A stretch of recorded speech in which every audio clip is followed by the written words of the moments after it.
Everyone, welcome back to Hemashree's YouTube channel. ಇವತ್ತು ಒಂದು breakfast recipe ಮಾಡೋಣ. ಸೆಟ್ ದೋಸೆ ಮತ್ತು ಕೊಬ್ಬರಿ ಚಟ್ನಿ ತುಂಬ ಚೆನ್ನಾಗಿರುತ್ತೆ ಈ ಕಾಂಬಿನೇಷನ್. ನೀವು ಒಂದ್ಸತಿ ಮಾಡಿ ನೋಡಿ, ತುಂಬ ಸಾಫ್ಟಾಗಿ ಮಾಡ್ಬೋದು. ನಾವು ಹೇಳೋ ಮೆಜರ್ಮೆಂಟ್ ಎಲ್ಲ ಲೆಕ್ಕ ಇಟ್ಕೊಂಡು ಮಾಡಿದ್ರೆ. ಬನ್ನಿ ಹೇಗೆ ಮಾಡೋದು ಅಂತ ನೋಡೋಣ. ಮೊದಲಿಗೆ ನಾವು ಸೆಟ್ ದೋಸೆಗೆ ನೆನೆಸ್ಕೊಳ್ಳೋಣ.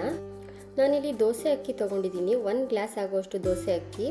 ನೀವು ಯಾವ ಗ್ಲಾಸಲ್ಲಿ ದೋಸೆ ಅಕ್ಕಿ ತೊಗೊಂಡಿರ್ತೀರಲ್ಲ ಅದೇ ಗ್ಲಾಸಲ್ಲೇ 1/4 ಕಪ್ ಆಗೋಷ್ಟು ಉದ್ದಿನಬೇಳೆ ತೊಗೋಬೇಕು.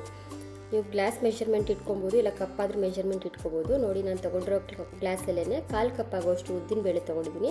ಮತ್ತು 2 ಟೀ ಸ್ಪೂನ್ ಆಗೋಷ್ಟು ಸಾಬುದಾನ ಅಂದರೆ ಸಬ್ಬಕ್ಕಿ ಅಂತೀವಲ್ವ, ಅದನ್ನು ಹಾಕೋತಾ ಇದ್ದೀನಿ. ಇದು ಹಾಕಿದ್ರೆ ಸ್ವಲ್ಪ ಸಾಫ್ಟಾಗಿ ಬರುತ್ತೆ.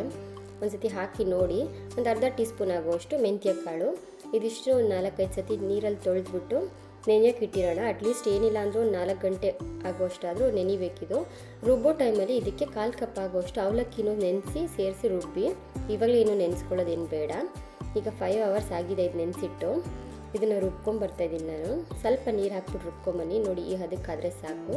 ತುಂಬ ನುಣ್ಣಗೂ ಇರಬಾರ್ದು, ತುಂಬ ತರಿನೂ ಇರಬಾರ್ದು. ಇಷ್ಟು ತೆಳ್ಳಗಿದ್ರೆ ಸಾಕು.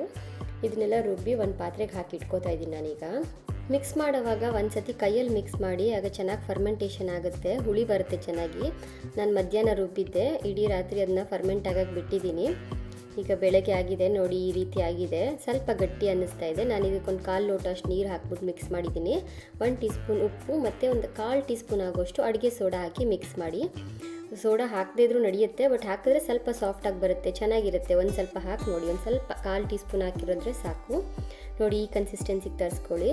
ಈಗ ಅದನ್ನ ಒಂದು ಬಿಸಿ ತವಾ ಮೇಲೆ ಹಾಕಿ ಸ್ಪ್ರೆಡ್ ಮಾಡ್ತಾಯಿದ್ದೀನಿ. ತುಂಬ ಸ್ಪ್ರೆಡ್ ಮಾಡ್ಕೋಬೇಡಿ. ನೋಡಿ, ಒಂದಿಷ್ಟು ದಪ್ಪ ಇರಬೇಕು, ಅದು ತಿಕ್ಕಾಗಿರಬೇಕು. ಆ ಕನ್ಸಿಸ್ಟೆನ್ಸಿಯಲ್ಲಿ ಇಟ್ಕೊಳ್ಳಿ. ಸೆಟ್ ದೋಸೆನ 2 ಕಡೆ ಬೇಯಿಸ್ಕೋಬೇಕಾಗತ್ತೆ. ಒಂದು ಸತಿ ಫ್ಲಿಪ್ ಮಾಡಿ ಇನ್ನೊಂದು ಕಡೆನೂ ಅದನ್ನು ಬೇಯಿಸ್ಕೊಳ್ಳಿ. ನೋಡಿ ಎಷ್ಟು ಚೆನ್ನಾಗಾಗಿದೆ. ಹಿಂದೆಗಡೆ ಗೋಲ್ಡನ್ ಬ್ರೌನ್ ಥರ ಒಂಥರ ಕೆಂಪಗಾಗಿದೆ, ಮುಂದೆಗಡೆ ಈ ರೀತಿ ಬೆಂದಿದೆ. ನೋಡಿ, ಹೀಗೆ ಎಲ್ಲ ದೋಸೆನೂ ಮಾಡಿಟ್ಕೊಳ್ಳಿ. ಇದಕ್ಕೆ ಒಳ್ಳೆ ಕಾಂಬಿನೇಷನ್ ಅಂದರೆ ಕೊಬ್ಬರಿ ಚಟ್ನಿ. ಒಂದು ಸತಿ ಮಾಡಿ ನೋಡಿ, ಈ ಚಟ್ನಿ ತುಂಬ ಚೆನ್ನಾಗಿರುತ್ತೆ. ಇದಕ್ಕೆ ಮೊದಲಿಗೆ ಒಂದು ಸ್ವಲ್ಪ ಕಡಲೆಬೇಳೆನೂ ಹುರ್ಕೊಳ್ಳೋಣ. ಒಂದು 2 ಟೀ ಸ್ಪೂನ್ ಆಗುವಷ್ಟು ಕಡಲೆಬೇಳೆ, ಏನು ಎಣ್ಣೆ ಹಾಕೋದು ಬೇಡ, ಡ್ರೈ ರೋಸ್ಟ್ ಮಾಡ್ಕೊಳ್ಳಿ. ಇದಕ್ಕೆ 2 ಟೀ ಸ್ಪೂನ್ ಆಗುವಷ್ಟು ಶೇಂಗಾ ಬೀಜ, ಕಡಲೆಕಾಯಿ ಬೀಜ ಅಂತೀವಲ್ಲ, ಅದನ್ನು ಹಾಕ್ಕೊಂಡಿದ್ದೀನಿ. 2 ಒಣಮೆಣ್ಸಿನ್ಕಾಯಿ ಹಾಕ್ಕೋತಾ ಇದ್ದೀನಿ. 1-2 ಬ್ಯಾಡಗಿ ಮೆಣಸಿನ್ಕಾಯಿನೂ ಹಾಕ್ಕೋತಾ ಇದ್ದೀನಿ. ಸ್ವಲ್ಪ ಕೆಂಪು ಕಾಣಲಿ ಅಂತ ಬ್ಯಾಡಗಿ ಮೆಣಸಿನ್ಕಾಯಿ ಹಾಕ್ಕೋತಾ ಇದ್ದೀನಿ. ಇದಕ್ಕೇನೆ 4-5 ಕಡ್ಡಿ ಆಗೋಷ್ಟು ಕರ್ಬೇವಿನ ಸೊಪ್ಪು ಹಾಕ್ಕೊಂಡು ಒಂದ್ಸತಿ ಡ್ರೈ ರೋಸ್ಟ್ ಮಾಡ್ಕೊಳ್ಳೋಣ. ಒಂದು ಮಿಕ್ಸಿ ಜಾರಲ್ಲಿ ನಾನು ಅರ್ಧ ಕಪ್ ಆಗುವಷ್ಟು ಕೊಬ್ಬರಿ ತುರಿನ ತೊಗೊಂಡಿದ್ದೀನಿ, ತುರಿದು. ಅದಕ್ಕೆ ನಾವು ಡ್ರೈ ರೋಸ್ಟ್ ಮಾಡ್ಕೊಂಡಿರೋದೆಲ್ಲ ಹಾಕ್ಕೊಳ್ಳೋಣ. ಒಂದು ಸ್ವಲ್ಪ ಹುಣಸೆ ಹಣ್ಣು, ತುಂಬ ಸ್ವಲ್ಪ ಇರಲಿ, ಜಾಸ್ತಿ ಬೇಡ. ಅರ್ಧ ಟೀ ಸ್ಪೂನ್ ಆಗುವಷ್ಟು ಉಪ್ಪು, ಒಂದು 2-3 ಕಡ್ಡಿ ಆಗುವಷ್ಟು ಕೊತ್ತಂಬರಿ ಸೊಪ್ಪು, ಸ್ವಲ್ಪ ನೀರು ಹಾಕ್ಕೊಂಡು ಇದನ್ನೆಲ್ಲ ರುಬ್ಕೊಂಬರೋಣ. ನೋಡಿ, ಈ ರೀತಿ ರುಬ್ಕೊಂಬಂದಿದ್ದೀನಿ. ಇದಕ್ಕೊಂದು ಒಗ್ಗರಣೆ ಹಾಕ್ಕೊಳ್ಳೋಣ. ಎಣ್ಣೆ, ಸಾಸಿವೆ, ಜೀರಿಗೆ, ಒಂದು ಸ್ವಲ್ಪ ಕರ್ಬೇವಿನ ಸೊಪ್ಪು ಹಾಕಿ ಒಗ್ಗರಣೆ ಹಾಕಿದ್ದೀನಿ. ಅದನ್ನು ಇದಕ್ಕೆ ಹಾಕ್ಕೊಂಡು ಮಿಕ್ಸ್ ಮಾಡ್ಕೊಳ್ಳೋಣ. ಈಗ ಕೊಬ್ಬರಿ ಚಟ್ನಿ ರೆಡಿಯಾಗಿದೆ. ಸೆಟ್ ದೋಸೆ ಜೊತೆ ತಿನ್ನೋದಕ್ಕೆ ತುಂಬ ಒಳ್ಳೆ ಕಾಂಬಿನೇಷನು. ಯಾವಾಗಲೂ ಕಾಯಿ ಚಟ್ನಿ, ಹುರ್ಗಡ್ಲೆ ಚಟ್ನಿ, ಇಲ್ಲ ಪುದೀನ ಚಟ್ನಿ ಮಾಡ್ತಾ ಇರ್ತೀವಿ. ಈ ರೀತಿನೂ ಒಂದು ಸತಿ ಮಾಡಿ ನೋಡಿ, ತುಂಬ ಚೆನ್ನಾಗಿರುತ್ತೆ ಈ ಕಾಂಬಿನೇಷನು. ನೋಡಿ, ದೋಸೆನೂ ಸಹ ಎಷ್ಟು ಸಾಫ್ಟಾಗಿ ಆಗಿದೆ. ಈ ರೆಸಿಪಿ ನಿಮ್ಗೆ ಇಷ್ಟ ಆಗಿದರೆ ಲೈಕ್ ಮಾಡಿ, ಶೇರ್ ಮಾಡಿ ನಿಮ್ಮ ಫ್ಯಾಮಿಲಿ ಮತ್ತು ಫ್ರೆಂಡ್ಸ್ ಜೊತೆ.